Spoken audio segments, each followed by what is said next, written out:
दुखवा बलदेव के भैया नैया सागर माँ पड़े।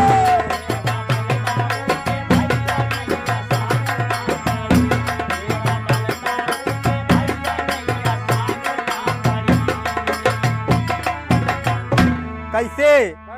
अरे तू है बिना नाथ हमका कष्ट है,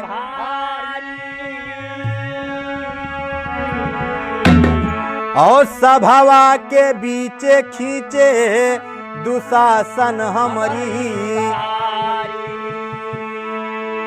कि तू है बिना नाथ हमका कष्ट है भारी,